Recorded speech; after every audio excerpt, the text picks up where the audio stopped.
ጸጋና ሰላም ይብዛላችሁ የተወደዳችሁ የአባቴ ብሩካን ለምናላችሁ ዛሬ በድንቅ ምስክርነት ወደ እናንተ መጥቻለሁ።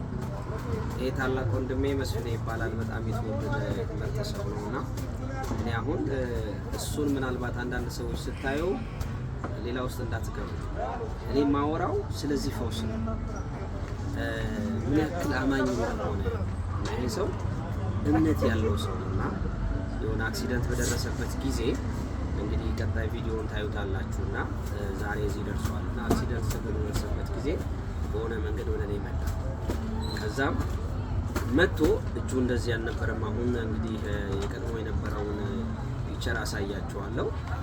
በወቅቱ እምነቱ ይደንቀኝ ነበርና ሆስፒታል ሲሄድ እንዲሁም ደግሞ ከሆስፒታል መልስ ወደ ቤት ሲገባ በሚገርም አይነት ሁኔታ ወደ እኔ ይመጣል። ከዛም እኔ ባልኖር እንኳን በጣም የእምነቱ ከፍታ ማለት ነው ልጄ እንኳን እንዲጸልይለት እስቲ ልጄ አንተ ተጸልይልኝ ብሎ በልጄ እንኳን ሳይቀር ያጸልይ ነበርና ቅድም ሲጸልይም እንዳያችሁት እጁ እንደዚህ አይንቀሳቀስም ነበር እና እንደዚህ አልነበረም እና ያኔም እንደዚህ እኔ ሳልጸየፍ በጣም ነበር ሞደው ዛሬ ሞደዋለሁ እና እንደዚህ ያኔ ምግል ያለበት እንኳን አልተሰየም ዛሬ ምንም የለበትም እና ያኔ እንደዚህ የነካው እንደኔ እጅ ይሆናል ይንቀሳቀሳል ብዬ ስተነብይ ይኸው ዛሬ እንደምታዩት እንደዚህ አይልም። ከዓመታት በኋላ እንደዚህ እግዚአብሔር ፈውሶት እንደዚህ ያመነው ጌታ ያ የታመነው ጌታ እጁ ምንም ነገር ሳይሆን ምንም አይነት ነገር ሳይገጥመው እዚህ ላይ ደርሷል። ክብር ለሱ ይሁን። ጌታን አመስግኑለት እና ጌታን እንድታመሰግኑና ሰው በእምነቱ ፈውስን ያገኛል፣ በእምነቱ በረከትን ያገኛል። እኔ ላወራችሁ የምፈልገው ስለ እምነት ነው እና በእምነት ውስጥ ስለሱ እምነት እና በጣም ተገርሜያለሁ። ራሱ መረጃው ራሱ 2 ዓመት እንግዲህ ሊሆን ነው ይህንን ፒክቸር እንኳን ከስልኩ ሳያጠፋ እና እኔ ራሴ ያወራሁትን ሀሳብ ተገርሜያለሁ እና ከውስጤ እንዴት የእግዚአብሔር ቃል ፈሶ እንዲህ እንደሆነ ገርሞኝ አውርቻለሁ። ጸጋ ይብዛላችሁ። እምነት እንደሚያድን ተማሩ። ኔክስት ደግሞ ፒክቸሩን እልክላችኋለሁ። ቀድሞ የነበረው አሁን የነበረው ይሄን ይመስላል።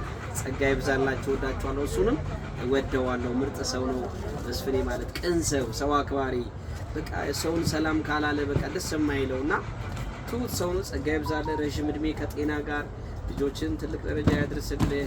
በእውነት ለምለም ከዚህ በላይ እግዚአብሔር ባርኮ ትልቅ ደረጃ ደርሰህ ማየት እፈልጋለሁ። በጣም ነው የምወደው መስፍኔ።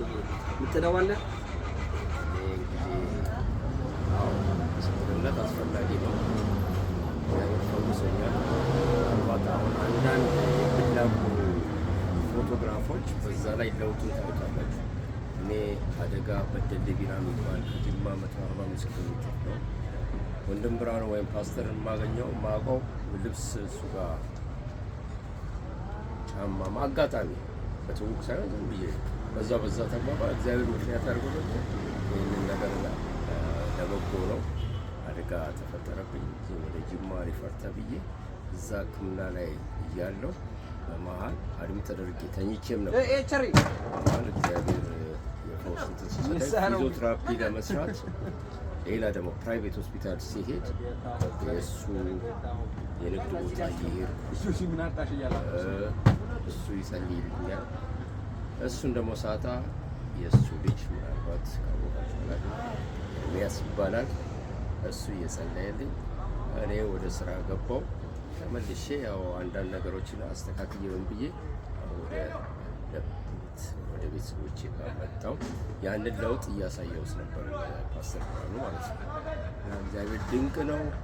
ስራውን እሱም ይባርክለት፣ ቤተሰቡን ይባረኩ።